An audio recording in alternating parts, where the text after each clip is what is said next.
મંગેતર સાથે જઈ રહેલા યુવાન પર છરી વડે હુમલો કરી લૂંટ કરી। આ સમગ્ર ઘટના સામે આવી છે ભાવનગર શહેરમાંથી, જ્યાં બોર તળાવ વિસ્તારમાં ઇસ્કોન કાળિયાબીડ રોડ પર મોડી રાત્રે મનદીપસિંહ યાદવ નામની વ્યક્તિ પોતાની મંગેતર સાથે વોકિંગ કરતા કરતા વાતચીત કરી રહ્યો હતો, ત્યારે એક્ટિવા પર આવેલા બે અજાણ્યા શખ્સોએ હુમલો કરી લૂંટ ચલાવી હતી। લૂંટારુઓએ છરી બતાવી પૈસાની માંગણી કરી હતી અને જ્યારે યુવતીએ વિડીયો ઉતારવાની કોશિશ કરી તો યુવાનને છરીનો ઘા ઝીકી દીધો હતો। મળતી માહિતી મુજબ એક્ટિવા પર આવેલા બે અજાણ્યા શખ્સો આશરે 8 થી 10 હજારની રોકડ, મોબાઈલ અને પર્સ લઈને ફરાર થઈ ગયા છે। ત્યારે હાલ ઈજાગ્રસ્ત યુવાન હોસ્પિટલમાં સારવાર હેઠળ છે, ત્યારે પોલીસ કાફલાએ ઘટના સ્થળે પહોંચી વધુ તપાસ હાથ ધરી છે।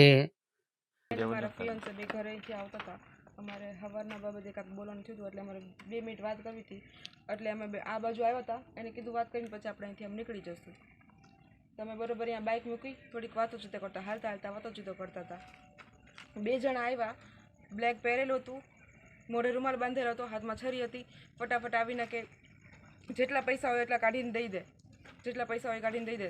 મારા ફિયોન્સે કીધું હા હું આપું છું, ખમ 2 મિનિટ ખમ આપીને દઈ દે। તો 2 મિનિટમાં હાથાપાઈ ચાલુ થઈ ગઈ। એ કાઢીને આપતા હતા ને ત્યાં સુધીમાં હાથાપાઈ ચાલુ થઈ ગઈ અને મારા ફિયોન્સેને ધક્કો મારી દીધો।